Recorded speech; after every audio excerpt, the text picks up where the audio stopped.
siamo al SIDDHARTA con i Paradox, che questa sera suoneranno a Prato.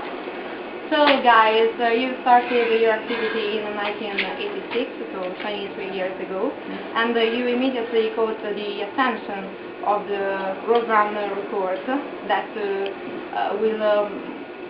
will sign a contract with it. Yes. And what do you remember about that period? Oh, I think we wasn't so far to make a record at this time.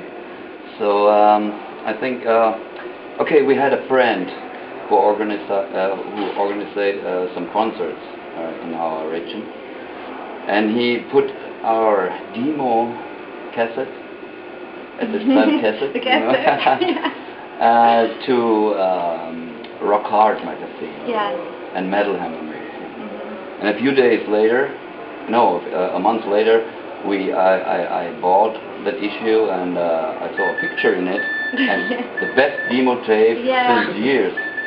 And a day later, yes, since Halloween, and a day later, Roadrunner Records called up and said, "Come on, do you want a part of a compilation?" It was Teutonic Invasion Part 1 sampler. If we want a part of it, and so we said, "Yeah, what?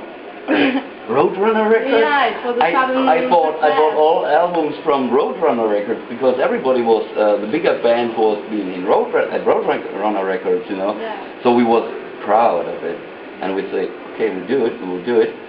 And then we signed an option for a whole album, and we get really good reviews for that song, "Pray to the Gods of Rock." And then we make in May '87 the first album, Product of Imagination, for Roadrunner Records.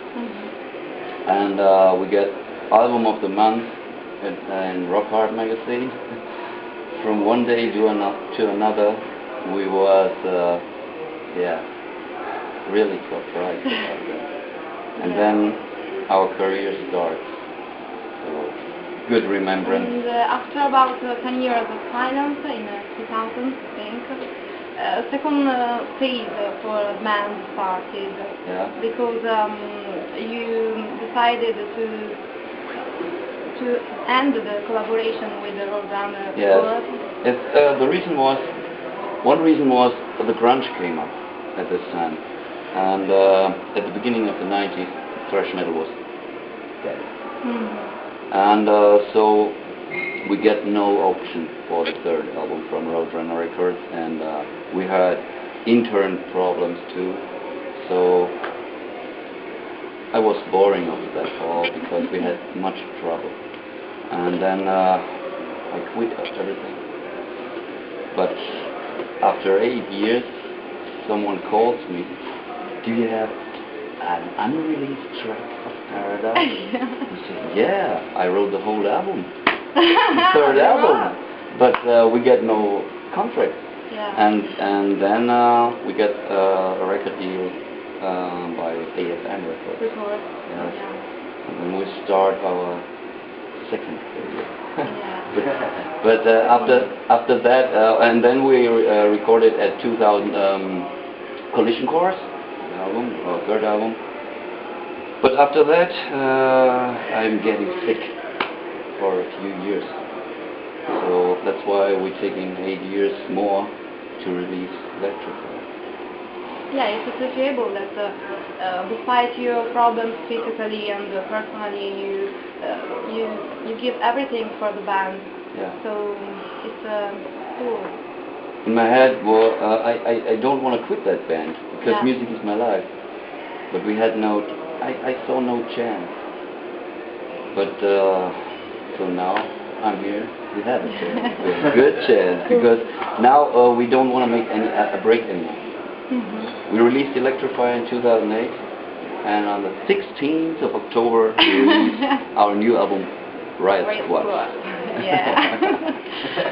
Did you feel a certain pressure for the sudden success you reached? No, because music is a hobby for me. I'm a fan of that music, and I'm feeling no pressure. I know we have a lot of fans really who loves Paradox from the 80s, and these bands are still there. So Riot Squad will be out soon in October, and what are the differences between the last album and Electrify? I think this is the most professional album. I think this is that album with the most fast songs on it. And I think it's a lot heavier than Electrify. And now Aprile will mix that album, and I hope we get a better sound than Electrify. We will get a better sound. We will get a better sound because the rhythm are all recorded already. We're only working on the voices now. Charlie's singing. I did the lyrics are all done. Everything is recorded from the instrument. So now we're really concentrating on getting a good sound and making everything nice. And we have the first impression of the songs. They are a little bit more old school, and I think we're on the right way. More Crusaders Revenge. But also, we would never say that Electrify was not a good album. It was also it was just a theme that we from those days that Charlie went through hard times. We had a little bit more time to think about experimentations, and it's like a very progressive album also. So this time also progressive elements will be in there, but there are some contamination. Always Paradox style, you know. There are two of the fastest songs on that album ever. And I recorded one song called No Place to Survive. I composed that song in 1985. And we want to put that song on Productive Imagination, but there was no place on it. And because 37 minutes for a LP, you know. and on the Heresy album was the same, no place for it, and it was, it's too easy, that song. But it's not too easy. That sounds like Kill 'Em All from Metallica, you know. So now we had the time to put that song on that album, and much old school riffs, much staccato riffs, you know, many good rhythm parts on it. So I think this is it's a cliche because if you say everybody say our new album is the best album, but it's true, that is our best album. This is the most professional album, and this I think that together with Heresy the heaviest one. And we heard what our fans said to us when we are on the road in Greece and in Spain and in Norway and in Italy. So everybody likes the Heresy album. I say, yeah, it's true. It's because it's direct. It's pressure on that album, yeah. But now it sounds it sounds good. I love that album, and I hope we get the same good reviews since in the past, because every time we had luck with good reviews. But now what we need is the success for the reviews, and now we play a lot of more concerts, and that's great. And what's the main important progress you think to have had from the origin, from the beginning till now? We're better on our instrument. And I think more about a song when I start to compose a song. In the 80s, we go in the practice room, oh, that's great, we take it, and now I think more. And I think more about it, and I take not every part. I want to have every part. It must be good. So, yeah, thinking a little bit more professional. That's an important thing. So it's maturation about the technique you use. Technique, and also the thoughts about how to write a song. Yes, it's more thought in it. And about the lyrics, it's curious the themes you use because you think about heresy, crusade, war. The heresy. Yeah, we had some lyric writers.